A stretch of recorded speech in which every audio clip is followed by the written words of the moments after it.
Okay, so Redmi Note 10 സീരീസിൻ്റെ ഏറ്റവും affordable ഫോണായ Redmi Note 10ൻ്റെ അൺബോക്സിംഗ് ആൻഡ് ഫസ്റ്റ് ലുക്ക് ആണ് നമ്മൾ ഇന്നത്തെ ഈ വീഡിയോയിൽ കാണാൻ പോകുന്നത്.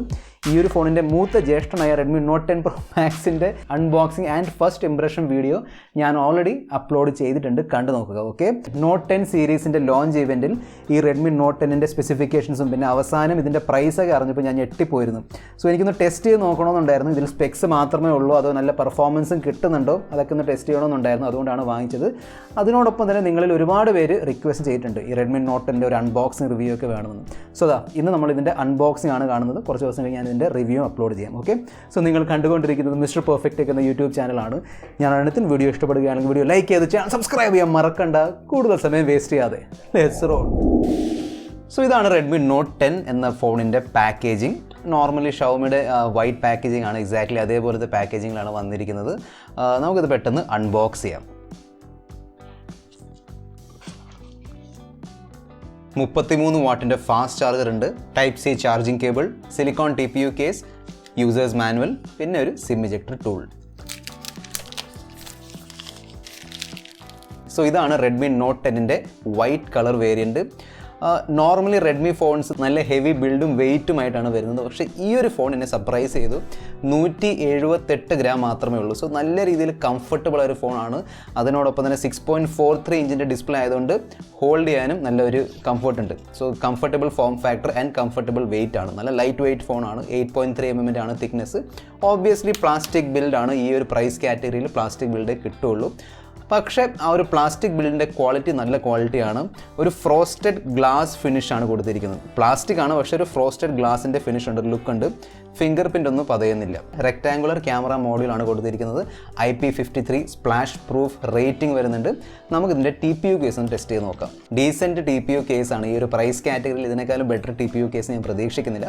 സംഭവങ്ങളെല്ലാം കവർ ചെയ്തിട്ടുണ്ട്. താഴെ ഫ്ലാപ്പും വരുന്നുണ്ട്, ക്യാമറ മോഡ്യൂളൊക്കെ നല്ല രീതിയിൽ കവർ ചെയ്യുന്നുണ്ട്. So no issues with the TPU case. നമുക്ക് പെട്ടെന്ന് ഇതിൻ്റെ പോർട്സ് ആൻഡ് ബട്ടൺസ് ഒന്ന് നോക്കാം.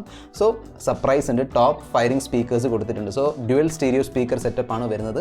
IR ബ്ലാസ്റ്റർ ഉണ്ട്, നോയ്സ് ക്യാൻസലേഷൻ മൈക്ക് ഉണ്ട്, വോളിയം റോക്കറും അതിനോടൊപ്പം തന്നെ power button plus side mounted fingerprint സ്കാനറാണ് റൈറ്റ് സൈഡിൽ വരുന്നത്. ഫോണിൻ്റെ ലെഫ്റ്റ് സൈഡിലാണ് സിം ട്രേ. ഫോണിൻ്റെ ബോട്ടമിൽ ഹെഡ്ഫോൺ ജാക്ക് ഉണ്ട്, mic, type C USB port and bottom firing speakers. ഈ ഫോണിൽ 6.43 ഇഞ്ചിൻ്റെ ഫുൾ HD+ റെസൊല്യൂഷൻ സപ്പോർട്ട് ചെയ്യുന്ന ഒരു സൂപ്പർ ആമോലെഡ് ഡിസ്പ്ലേ ആണ് കൊടുത്തിരിക്കുന്നത്. 60 ഹെർട്സിൻ്റെ ആണ് റിഫ്രഷ് റേറ്റ്. ഗൊറില്ല ഗ്ലാസ് 3ൻ്റെ പ്രൊട്ടക്ഷൻ കിട്ടുന്നുണ്ട്. സെൻറ്റർ പഞ്ച് ഹോൾ കട്ടൗട്ട് ആണ് കൊടുത്തിരിക്കുന്നത്. അതിനോടൊപ്പം തന്നെ 1100 നിറ്റ്സിൻ്റെ പീക്ക് ബ്രൈറ്റ്നസ്സും വരുന്നുണ്ട്. ഓൾവേസ് ഓൺ ഡിസ്പ്ലേൻ്റെ ഫീച്ചർ ഉണ്ട്.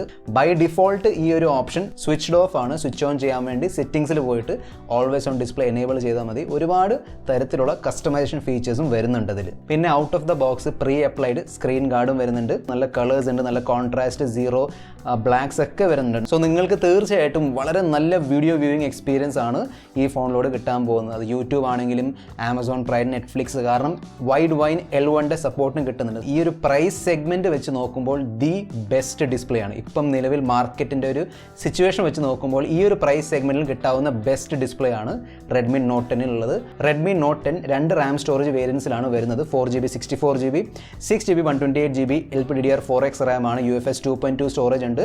ഡെഡിക്കേറ്റഡ് ആയ SD കാർഡിൻ്റെ സ്ലോട്ടും കിട്ടുന്നുണ്ട്. So no issues there. Processor നോക്കുകയാണെങ്കിൽ Qualcomm Snapdragon 678 ചിപ്സെറ്റ് ആണ് ഇതിൽ വരുന്നത്. 8 നാനോമീറ്റർ ഒക്ടാകോർ ചിപ്സെറ്റ് ആണ്. 2.2 GHz ആണ് ടോപ്പ് ക്ലോക്ക് സ്പീഡ്. Adreno 612 ആണ് GPU. ഞാൻ കോൾ ഓഫ് ഡ്യൂട്ടി കുറച്ച് നേരം കളിച്ച് നോക്കിയിരുന്നു. ഡീസൻറ്റ് പെർഫോമൻസ് ആയിരുന്നു. അങ്ങനെ കംപ്ലീറ്റ്ലി സ്മൂത്ത് പെർഫോമൻസ് കിട്ടിയില്ല. ഇടയ്ക്കൊക്കെ ഫ്രെയിം ഡ്രോപ്സ് ഒക്കെ ഉണ്ടായിരുന്നു. കോൾ ഓഫ് ഡ്യൂട്ടിൻ്റെ സെറ്റിംഗ്സിൽ കയറിയിട്ട് ഗ്രാഫിക്സ് സെറ്റിംഗ്സിലേക്ക് പോയാൽ വെരി ഹൈ വരെ കൊടുത്തിട്ടുണ്ട് ഇവർ എനേബിൾ ചെയ്യാൻ വേണ്ടി. സോ വെരി ഹൈ വരെ നമുക്ക് എനേബിൾ ചെയ്യാൻ പറ്റും. പക്ഷേ കോൾ ഓഫ് ഡ്യൂട്ടി, PUBG പോലത്തെ ഹെവി ഗെയിംസ് കളിക്കുന്നുണ്ടെങ്കിൽ എൻ്റെ ഒരു റെക്കമെൻഡേഷൻ ആയിരിക്കും ലോ മീഡിയം സെറ്റിംഗ്സിൽ കളിച്ചാൽ മതി. അപ്പോൾ കുറച്ചുകൂടെ സ്മൂത്ത് എക്സ്പീരിയൻസ് കിട്ടും. അങ്ങനെ ഇഷ്യൂസ് ഒന്നുമില്ല. പക്ഷേ ഇതൊരു ഗെയിമിംഗ് ചിപ്സെറ്റ് അല്ല. നോർമൽ യൂസിന് വേണ്ടി ഓക്കെയാണ്. പക്ഷേ ഗെയിമിംഗ്, ഹെവി ഗെയിമിംഗ് ഒക്കെ ചെയ്യുമ്പോൾ ഫ്രെയിം ഡ്രോപ്സ് ഉണ്ടാവും തീർച്ചയായിട്ടും. ലൈറ്റും മീഡിയം ഗെയിംസ് ഒക്കെ it will be okay. Out of the box Android 11 ആണ് വരുന്നത്. ആൻഡ്രോയിഡിൻ്റെ ലേറ്റസ്റ്റ് Android 11 ആണ്. So no issues. MIUI 12 വരുന്നുണ്ട്. ആഡ്സ് ഞാൻ കണ്ടില്ല. ഫ്രാങ്ക്ലി ഞാൻ കുറേ തപ്പി നോക്കി, പക്ഷേ എനിക്ക് ആഡ്സ് കിട്ടിയില്ല.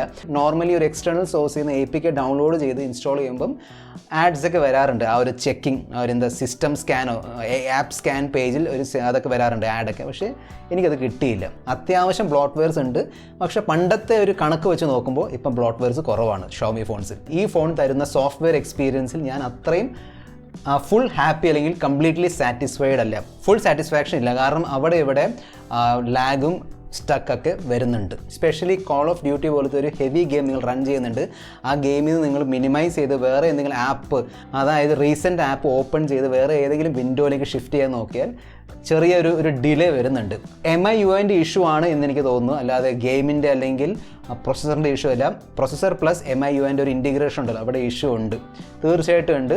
ഹെവി സംഭവങ്ങൾ, ഹെവി പെർഫോമൻസ് ഒക്കെ ചെയ്യുമ്പോഴാണ് ഇഷ്യൂ വരുന്നത്. നോർമൽ യൂസിൽ എനിക്ക് അങ്ങനെ കിട്ടിയില്ല, വലിയ രീതിയിലുള്ള ലാഗും ഗ്ലിച്ച് കിട്ടിയില്ല. പക്ഷേ ഒരു ഹെവി ആപ്ലിക്കേഷൻ ഓപ്പൺ ചെയ്യുമ്പം ചെറിയ രീതിയിൽ ലാഗ് വരുന്നുണ്ട്. റാം മാനേജ്മെൻറ്റ് ഇഷ്യൂ ആവാൻ സാധ്യതയുണ്ട്. അത് ഞാൻ പറഞ്ഞു, ഒരു ഇൻറ്റിഗ്രേഷൻ ഇഷ്യൂ ഉണ്ട്. ഷൗമിയുടെ MIUI ആയതുകൊണ്ട് അപ്ഡേറ്റ് കൊണ്ട് അവരത് ശരിയാക്കും എന്നൊരു ഉറപ്പ് എനിക്ക് നിങ്ങൾക്ക് തരാൻ കഴിയില്ല. ഓക്കെ, കാരണം അങ്ങനത്തെ ഒരു ട്രാക്ക് റെക്കോർഡാണ് റീസെൻ്റ്ലി MIUIക്ക് ഉള്ളത്. 48 മെഗാ പിക്സലിൻ്റെ ക്വാഡ് ക്യാമറ സെറ്റപ്പാണ് കൊടുത്തിരിക്കുന്നത്. ബാക്കി 3 ക്യാമറാസ് 8 മെഗാ പിക്സലിൻ്റെ അൾട്രാ വൈഡ്, പിന്നെ 2+2 ക്യാമറാസാണ്. 4K 30 FPS എടുക്കാൻ കഴിയുന്നുണ്ട്. അത് നല്ലൊരു ഓപ്ഷൻ തന്നെയാണ്. ഈ ഒരു പ്രൈസ് കാറ്റഗറിയിൽ 4K എടുക്കാൻ കഴിയുന്നുണ്ട്. സെൽഫി ക്യാമറ 13 മെഗാ പിക്സലിൻ്റെ ആണ്. ഇതിൻ്റെ പ്രൈസ് റേഞ്ച് വെച്ച് നോക്കുമ്പോൾ, അതായത് 12,000 രൂപയുടെ ഒരു പ്രൈസ് കാറ്റഗറി വെച്ച് നോക്കുമ്പോൾ ഇറ്റ്സ് ഓക്കെ ക്യാമറ പെർഫോമൻസ് ആണ്. ഇമേജ് പ്രോസസ്സിംഗ് കുറച്ചുകൂടി ബെറ്റർ ആക്കാമായിരുന്നു. സ്പെഷ്യലി ഇതിൻ്റെ ഡൈനാമിക് റേഞ്ച് ഞാൻ അത്രയും ഇംപ്രസ്ഡ് അല്ല. ഇതിൻ്റെ ഒരു ഡൈനാമിക് റേഞ്ച് നോക്കുമ്പോൾ ഞാൻ അത്രയും ഇംപ്രസ്ഡ് അല്ല. പിന്നെ അൾട്രാ വൈഡ് 8 മെഗാ പിക്സലിൻ്റെ ആണ്. സോ ആ ഒരു ക്ലാരിറ്റി, ആ ഒരു എന്താ പറയുക ഡീറ്റെയിൽ പ്രതീക്ഷിച്ചാൽ മതി. ചെറിയ രീതിയിൽ അവിടെ കളർ മാറുന്നുണ്ട്. മാക്രോ ഫോട്ടോസ് ആവറേജ് ആണ്, ഡീറ്റെയിൽസ് ഒക്കെ കുറവാണ്, പിന്നെ കളർ അങ്ങോട്ടും ഇങ്ങോട്ടും മാറുന്നുണ്ട്. ഞാൻ പറഞ്ഞില്ല, ഇതിൻ്റെ ഒരു പ്രൈസ് കാറ്റഗറി വെച്ച് നോക്കുമ്പോൾ എനിക്ക് ഒരുപാട് കംപ്ലയിൻറ്റ് ചെയ്യാൻ കഴിയില്ല. സോ ഇറ്റ്സ് ഓക്കെ എന്ന് മാത്രം പറയാൻ പറ്റും. സെൽഫി ക്യാമറയിൽ ഇമ്പ്രൂവ്മെൻറ്റിൻ്റെ ആവശ്യം ഉണ്ടായിരുന്നു. ഫേസിലേക്ക് നല്ല ലൈറ്റ് വീഴുന്നുണ്ടെങ്കിൽ അത്യാവശ്യം നല്ല ഫോട്ടോസ് കിട്ടും, നല്ല സെൽഫീസ് കിട്ടും. പക്ഷേ ബാക്ക്ഗ്രൗണ്ടിലാണ് ലൈറ്റ് എങ്കിൽ കൂടുതലൊന്നും പ്രതീക്ഷിക്കരുത്, ഡൈനാമിക് റേഞ്ചൊക്കെ കുറവാണ്. സോ ബാക്ക്ഗ്രൗണ്ട് ലൈറ്റ് ആണെങ്കിൽ ഫേസിൽ ക്ലാരിറ്റി കാണില്ല. 5000 mAh ബാറ്ററിയാണ്. അതിനോടൊപ്പം തന്നെ 33 വാട്ടിൻ്റെ ചാർജർ ബോക്സിൽ തന്നെ കിട്ടുന്നുണ്ട്. Total charging time 70 to 80 minutes. So ഏകദേശം 80 മിനിറ്റ് എടുക്കും ഫുൾ ചാർജ് ചെയ്യാൻ വേണ്ടി. അതിനോടൊപ്പം തന്നെ 12,000 രൂപ വില വരുന്ന ഈ ഫോണിൽ ഡ്യുവൽ സ്റ്റീരിയോ സ്പീക്കേഴ്സ് വരുന്നുണ്ട്. That is with high resolution audio. ഈ ഡ്യുവൽ സ്റ്റീരിയോ സ്പീക്കർ സെറ്റപ്പ് ചെയ്ത് നല്ലൊരു ഓഡിയോ ഔട്ട്പുട്ടാണ് എനിക്ക് കിട്ടിയത്. നല്ല ലൗഡാണ്, നല്ല ക്രിസ്പാണ്, നല്ല ക്ലിയർ ആണ്. സോ ആ ഒരു ഹൈ റെസൊല്യൂഷൻ ഓഡിയോ ഉള്ളതുകൊണ്ട് ആ ക്രിസ്പിനെസ്സും വരുന്നുണ്ട്. പിന്നെ അത്യാവശ്യം ലൗഡാണ്.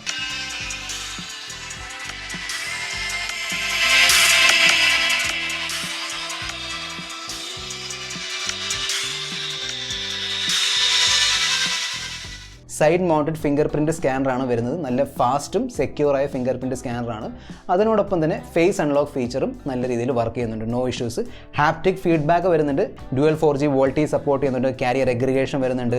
വൈഫൈ കോളിങ്ങിൻ്റെ ഫീച്ചർ ഉണ്ട്. ഡെഡിക്കേറ്റഡ് ആയ മൈക്രോ SD സ്ലോട്ട് ഉണ്ട്. ഡ്യുവൽ ബാൻഡ് വൈഫൈ സപ്പോർട്ട് ചെയ്യുന്നുണ്ട്. FM റേഡിയോ വരുന്നുണ്ട്.